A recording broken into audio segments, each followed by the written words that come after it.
তো এখানে আপনারা 4 রকমভাবে ডিবিটি লিঙ্ক চেক করতে পারবেন। একটা আধার নাম্বার দিয়ে, একটা মোবাইল নাম্বার দিয়ে, একটা নাম দিয়ে সার্চ করে এবং একটা বেনিফিশিয়ারি আইডি দিয়ে, অর্থাৎ যে কোনো প্রকল্পের বেনিফিশিয়ারি আইডি দিয়ে। তো আপনারা হয়তো অনেকেই ডিবিটি লিঙ্ক সম্বন্ধে জানেন, আর যারা জানেন না তাদের সুবিধার্থে বলে রাখি, ডিবিটি মানে হলো ডিরেক্ট বেনিফিট ট্রান্সফার। সরকারি এমন বহু প্রকল্প আছে যে প্রকল্পে ডিবিটি লিঙ্ক না থাকলে আপনি সেই প্রকল্পের সুযোগ সুবিধা পাবেন না বা সেই প্রকল্পের টাকা পাবেন না। উদাহরণস্বরূপ কৃষক বন্ধু প্রকল্প বলুন, প্রধানমন্ত্রী কৃষক সম্মান নিধি প্রকল্প বলুন, প্রধানমন্ত্রী আবাস যোজনা গ্রামীণ, বৃদ্ধ ভাতা, বিধবা ভাতা, প্রতিবন্ধী ভাতা, এইসব প্রকল্পে যদি আপনি ডিবিটি লিঙ্ক না করান সেক্ষেত্রে কিন্তু কোনো প্রকল্পের সুযোগ সুবিধা বা কোনো প্রকল্পের টাকা আপনার অ্যাকাউন্টে আসবে না। তো আজকের ভিডিওতে আপনাদের দেখাবো আপনারা মোবাইলের মাধ্যমে মাত্র 2 মিনিটে কীভাবে দেখবেন আপনার কোন কোন প্রকল্পের সাথে ডিবিটি লিঙ্ক করা আছে। তো ভিডিওটি কিন্তু সবার জন্য খুবই গুরুত্বপূর্ণ, অবশ্যই শুরু থেকে শেষ পর্যন্ত দেখবেন। ভিডিওটি ভালো লাগলে লাইক করবেন, চ্যানেলটিকে সাবস্ক্রাইব করে পাশে রাখা বেল আইকনটি প্রেস করে নোটিফিকেশন অল করে রাখবেন, সবার সুবিধার্থে ভিডিওটি শেয়ার করবেন। তো চলুন শুরু করি। তো ভিডিওর ডেসক্রিপশন বক্সে একটি লিঙ্ক দেওয়া আছে, যে লিঙ্কে ক্লিক করলে কিন্তু সরাসরি আপনারা এই পেজটায় চলে আসবেন এবং এখান থেকে দেখতে পারবেন যে আপনার কোন কোন প্রকল্পের সঙ্গে ডিবিটি লিঙ্ক করা আছে।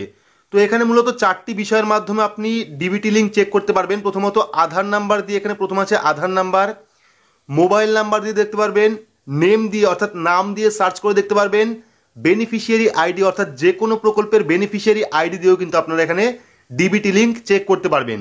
তো যদি আপনারা আধার নাম্বার দিয়ে ডিবিটি লিঙ্ক চেক করতে চান সেক্ষেত্রে আধারে ক্লিক করবেন, ক্লিক করার পর এই অপশনে আসবেন, আসার পর এখানে আপনার আধার নাম্বার দেবেন। আধার নাম্বার দেওয়ার পর সার্চ অপশনে ক্লিক করলে কিন্তু আপনাকে দেখিয়ে দেবে যে আপনার আধারের সাথে ডিবিটি লিঙ্ক করা আছে কিনা। তারপর যদি আপনি মোবাইল নাম্বার দিয়ে দেখতে চান সেক্ষেত্রে মোবাইল নাম্বারে ক্লিক করবেন, ক্লিক করার পর এখানে আপনার মোবাইল নাম্বার দেবেন। মোবাইল নাম্বার দেওয়ার পর সার্চ অপশনে ক্লিক করবেন, সেক্ষেত্রে কিন্তু আপনি দেখতে পারবেন যে ডিবিটি লিঙ্ক আছে কিনা। যদি আপনি ডিটেলস অর্থাৎ নাম দিয়ে, ভিলেজ দিয়ে, ডিস্ট্রিক্ট দিয়ে দেখতে চান সেক্ষেত্রে নেমের উপর ক্লিক করবেন, ক্লিক করলে কিন্তু আপনার সামনে উপরে চলে আসবে স্টেট। ঠিক আছে, এখান থেকে স্টেট সিলেক্ট করবেন আপনি, সিলেক্ট করার পর এখানে ডিস্ট্রিক্ট চলে আসবে, ডিস্ট্রিক্টের পর সাব ডিস্ট্রিক্ট, ব্লক, ভিলেজ। কিন্তু বর্তমানে এই অপশনটা কাজ করছে না, কারণ এখানে ওয়েস্ট বেঙ্গল দেওয়ার পরে ওয়েস্ট বেঙ্গলে কোনো রকম ডিস্ট্রিক্ট এখানে আসছে না, উল্টো পাল্টা কোথাকার ডিস্ট্রিক্ট আসছে আমি বুঝতে পারছি না ঠিক।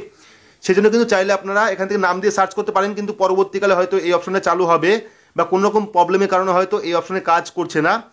এবং আপনি বেনিফিশিয়ারি আইডি অর্থাৎ যে কোনো প্রকল্পের বেনিফিশিয়ারি আইডি, সেটা প্রধানমন্ত্রী কৃষক সম্মান নিধি হোক, কৃষক বন্ধু প্রকল্প হোক, বৃদ্ধ ভাতা, বিধবা ভাতা, প্রতিবন্ধী ভাতা প্রকল্প হোক, প্রধানমন্ত্রী আবাস যোজনা গ্রামীণ প্রকল্প হোক, যে কোনো প্রকল্পের বেনিফিশিয়ারি আইডি দিয়ে কিন্তু আপনি চেক করতে পারবেন। তো তার জন্য আপনারা কি করবেন, বেনিফিশিয়ারি আইডির উপর ক্লিক করবেন, ক্লিক করার পর এখানে বেনিফিশিয়ারি আইডি বসাবেন, বসানোর পর সার্চ অপশনে ক্লিক করলে কিন্তু দেখিয়ে দেবে যে আপনার কোন কোন প্রকল্পের সাথে ডিবিটি লিঙ্ক করা আছে।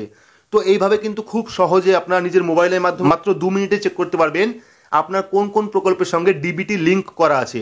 তো ভিডিওটি আপনাদের কেমন লাগলো অবশ্যই কমেন্ট বক্সে কমেন্ট করে জানাবেন। ভিডিওটি ভালো লাগলে লাইক করবেন, চ্যানেলটিকে সাবস্ক্রাইব করে পাশে রাখা বেল আইকনটি প্রেস করে নোটিফিকেশন অল করে রাখবেন, সবার সুবিধার্থে ভিডিওটি শেয়ার করবেন। তো আজকের মতো এইটুকুই, ধন্যবাদ।